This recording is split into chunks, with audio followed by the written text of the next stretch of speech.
taught you how to do that? No one. Fear doesn't come from strangers.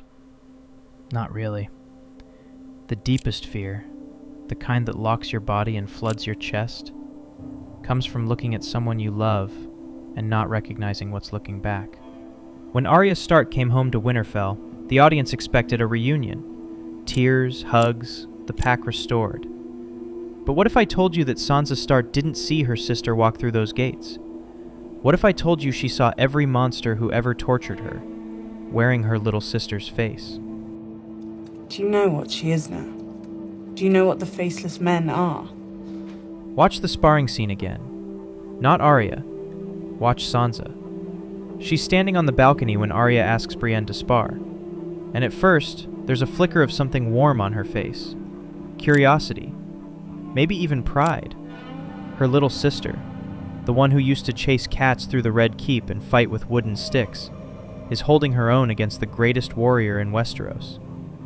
But then something shifts. Arya doesn't fight like a knight. She doesn't fight like a soldier. She moves like water, silent, precise, completely empty. And when the spar ends, Arya is holding a Valyrian steel dagger to Brienne's throat with a smile that doesn't reach her eyes. Look at Sansa's face in that moment. The pride is gone. The curiosity is gone. What's left is recognition. Not recognition of her sister, recognition of something she's seen before. The girl who left Winterfell chased cats and fought with sticks. The thing standing in the courtyard can defeat the most dangerous knight in the Seven Kingdoms without breaking a sweat. That's not growth. That's replacement. And remember the kill list. Cersei, Walder no Mountain, Merentrant, Cersei. When Arya first mentions it, Sansa almost laughs. It registers as dark humor, a coping mechanism, a grim joke from a girl who's seen too much. Most of us heard it the same way, but the sparring scene kills that joke dead. Because after watching Arya disarm Brienne of Tarth with techniques no one in Westeros has ever seen, Sansa realizes the list was never a fantasy. It was never venting. It was an inventory. A professional accounting of planned executions from someone with the skill set to complete every single one.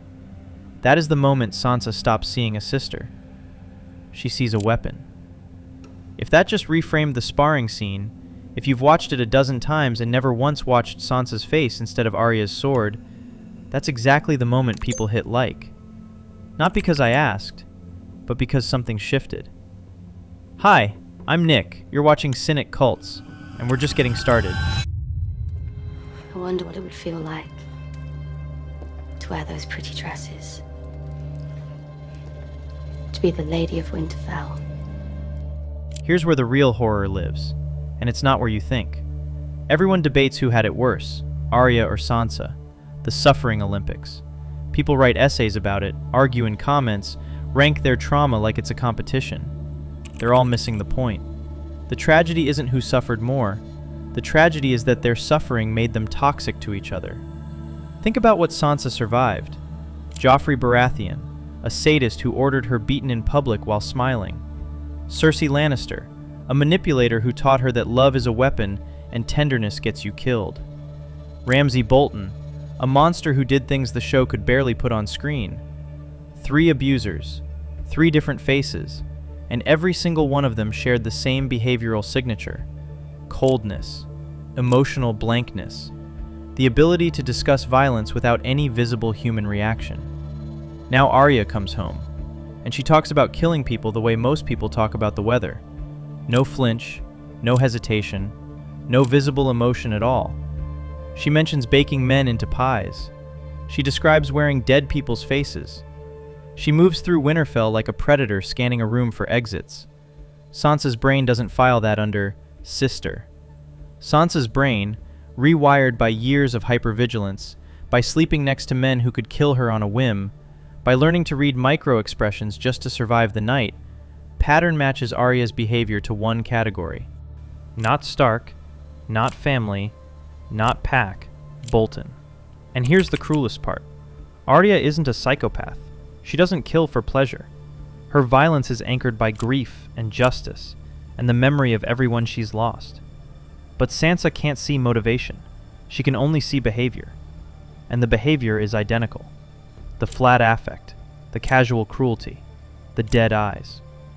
Arya survived by becoming a predator. Sansa survived by learning to detect predators. And when the predator detector meets the predator, even one wearing a sister's face, it sounds every alarm it has.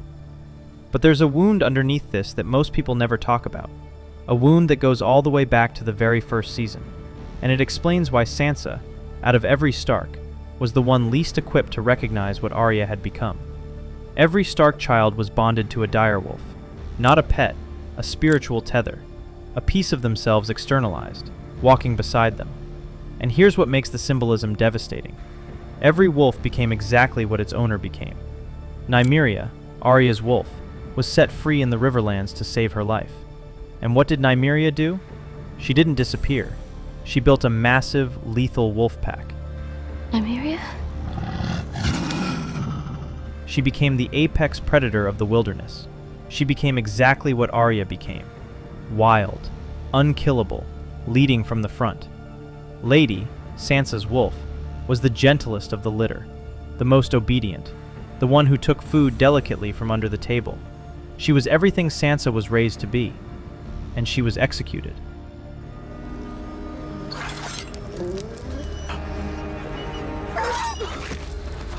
Not for anything she did, because Cersei Lannister demanded blood, and Nymeria couldn't be found. We have another wolf.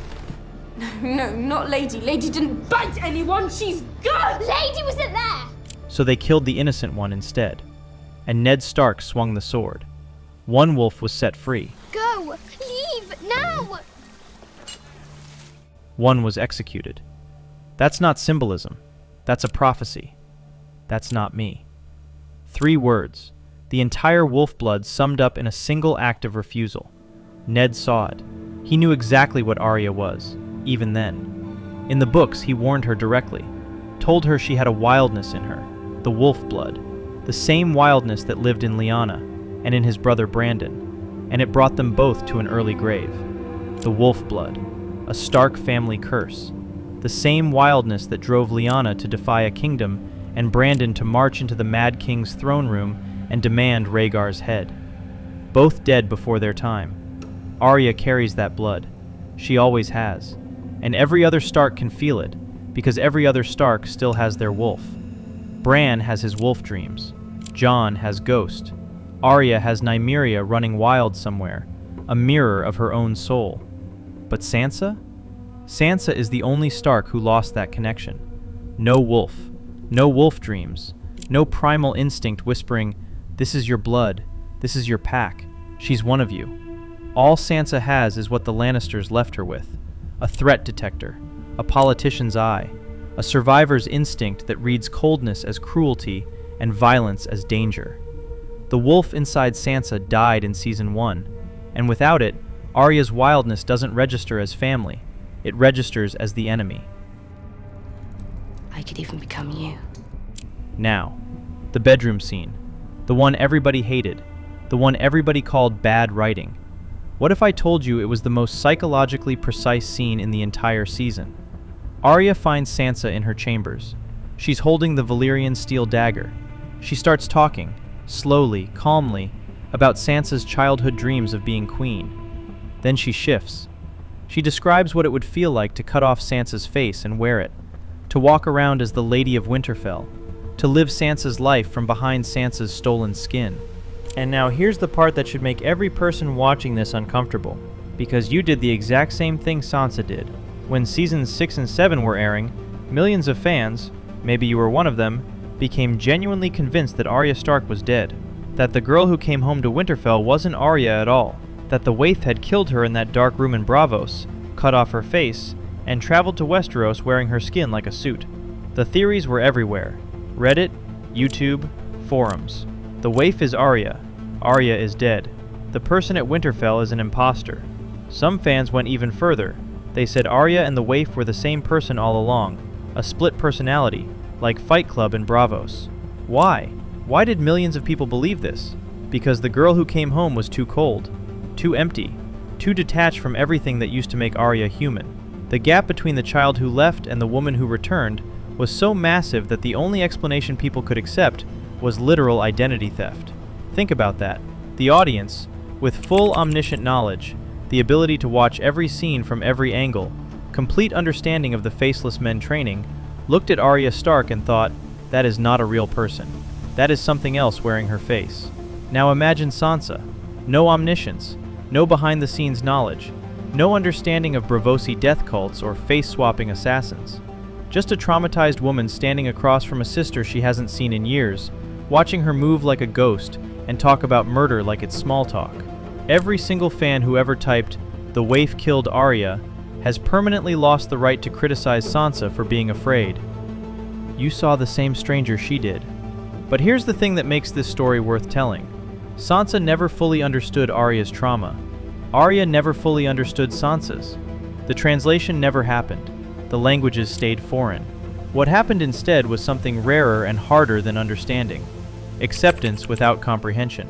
When the Stark sisters finally turned on Littlefinger, when Sansa's political intelligence identified the real enemy and Arya's blade delivered the sentence, they didn't do it because they suddenly decoded each other's pain. They did it because they chose the pack over their own fear. The stranger in the courtyard was never going to feel like a sister again. Not fully. Not the way it was before everything. But the stranger in the courtyard turned out to be the most lethal protector the pack had ever produced. And that was enough. But here's my question for you, and I want real answers in the comments. If you were Sansa, no audience omniscience, no behind-the-scenes knowledge, just your own eyes and your own trauma, would you have trusted Arya? Or would the stranger in the courtyard have broken you? This is the part where most channels beg you to subscribe. I'm not going to do that. But if this video made you see Sansa's fear differently, not as weakness, not as jealousy, but as the most logical survival response a traumatized person could have had, then you already think like we do here. We're building an empire of people who see characters, not costumes. And if you're still here, you're already one of us. You know what to do. Sansa was afraid of the stranger in her courtyard. But Sansa herself? Nobody was watching her closely enough. Nobody noticed the moment she stopped being a victim and started being the single most dangerous player in the entire game. And the way it happened, the exact scene where everything shifts, will make you rethink every moment that came after it. That video is right here. See you there. Until then, stay cult.